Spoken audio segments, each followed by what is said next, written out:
I just wanted you to know you're the best couple I've ever built a home for. Well, thank you, but we've got a little concern about our deck. And if you ever have a problem, I want you to come to me, because I'm always there for you. That's what we're trying to tell you. The sealer on our deck wasn't properly applied. And one other thing, I want you to know, I am always there to listen. Well, listen to this. No self-respecting home builder should ever short you when it comes to your deck. It's a major expense and it's almost as permanent as the house itself, so it needs to be done right. Before you get started, you need to choose the right material though for your particular deck, and there's a lot of choices, so we're going to go back here and get started. Now we have natural materials and man-made materials. We'll start with the natural, with the least expensive. This is pressure-treated pine. Comes in a couple different grades. As you can see, it's not a real pretty wood, but it does do a good job for a deck. And since it's pressure-treated, termites will have a harder time getting into the wood. They'd rather go eat somewhere else than attack your deck first. Plus, it stands up to weather fairly well since it is pressure-treated. Next is a little more expensive. This is actually cedar. As you can see, it has a much nicer grain to it and a better look. And you can actually seal this. You don't even have to stain the wood. Makes a real nice deck. Now on both these woods, and actually our third one, our redwood, you need to look at the grain at the end of the wood. It needs to be in a rainbow pattern. If it's actually a smile, you've got the board upside down, because later when it starts to get wet and starts to warp, you don't want the edges warping up, you might trip. You actually want the center to warp up, so you want it as smooth as possible, and that's by making a rainbow, not a smile, with the board itself. Next to it, we have the redwood. This is the most expensive of these types of woods, but it's also the best looking deck. It's got a great grain, it's got a nice natural color to it. You don't have to stain it if you don't want to, but again, make sure that you have the rainbow. It's not a smiley face. It needs to be a rainbow when you put it down. Now on the pine, which is not as good looking a wood, there's a lot of stains to choose from, and there is for the cedar if you don't want to just seal it, as there is for the redwood. But the sky's the limit on options. When it comes to man-made materials, we have a few choices as well.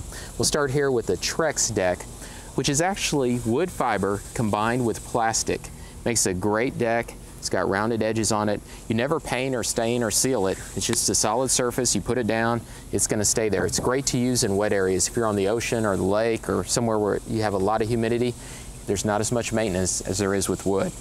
Next to it here, we have another deck that's a combination of cedar fibers with plastic. This one's actually called a choice deck, and it almost looks like a redwood when you originally install it. In over 4 to 6 weeks, it turns a very light shade of gray. Again, it's a good, strong material, great in wet areas. And then here at the end, we have forever deck. If you look at it, they actually look like pieces of wood that have been painted, but they're not. They're actually just plastic. But they're the same color through and through. So if you use this as your decking material and you ever scratch your deck or your kids wear it down a little bit, it's gonna be the same color. It won't look like it was torn up. This makes a good deck, again, especially in wet areas. And one of the other benefits of these type of man-made materials is there's never a fear of termites. They're not going to eat the plastic, so you'll be okay there. Plus, they are more expensive up front, 2 to 3 times the cost of most of the wood materials, but there's no maintenance there as far as putting sealers on it or staining the deck or painting it. So there's less expense over time, just more expense up front. You need to pick which works best for you. If it's really the looks that you're after, the wood is good. If you live in a wet area or you have a termite problem in your area, you want to move over to the man-made materials. Now there's a lot of options also when you build the deck and design it. Let's walk around this one, I'll point out just a few. By doing just a few little things, you can really change the look and the aesthetic beauty of your deck. Here they've added some stairs because the ground naturally has a big drop-off underneath us, but even on flat surfaces, I've built a lot of decks with at least 1 or 2 elevation changes and adding a few stairs. It's not that hard to do, it's not very expensive, but it really adds a lot to the deck itself. As far as trees go, if you have one that's going to have a long life and provides a lot of shade, why not go ahead and build the deck around this tree? Take advantage of that shade when you're setting out on the deck. And remember to hold back far enough your hole that the tree can experience some growth and widen out and you won't have to tear up your deck. So just leave a little room, but if you have kids, go ahead and put some rails around the tree itself. Now, as far as rails go, they are expensive, and the more you add, of course, the more the cost goes up. But just as a safety feature, it's a good idea to go ahead and put in some rails. And don't forget your benches. Instead of having lawn furniture, you can have some long benches all the way around your deck. Now, these add a lot of beauty to the deck, but what's important is the framework that's underneath.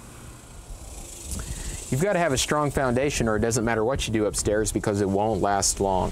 For this one we use 2x6s, and they're actually pressure treated pine instead of the cedar which the rest of the deck is made out of. The reason for that is you can't see this, so there's no reason to go to the expense of using cedar.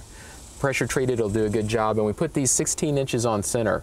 From the middle of this one to the middle of this one is exactly 16 inches apart, and then the next one's another 16 inches. Any farther than that and we might get our deck having some sags in it, and we don't want that. Now we use some 4x4s for posts, and again these are also pressure treated pine. They go all the way down and then they go 2 feet below the surface of our ground, and they're embedded in concrete. That way that we won't ever get any shifting. Now if you live in a cold climate where the ground might heave or freeze, you need to go an extra 2 feet. You'll need to be 4 feet deep at the post from the top of the ground. No matter what type of fasteners you use to keep your deck together, whether it's all bolts or screws or even nails, make sure that you get ones that won't rust. You don't want to build a beautiful deck like this and 60 days later have rust stains going down the edge of your deck. If you remember earlier, we talked about the deck itself is cedar, but we use pressure treated pine below. If you go with one of the man-made materials, you're going to have to build a wood framework. Most of those materials are not load-bearing. They make a great deck surface, but they're not made to carry the load of the deck, so you're going to have to go with wood. When you build a wood deck, remember that you're going to have to seal the deck every year so it won't begin to rot.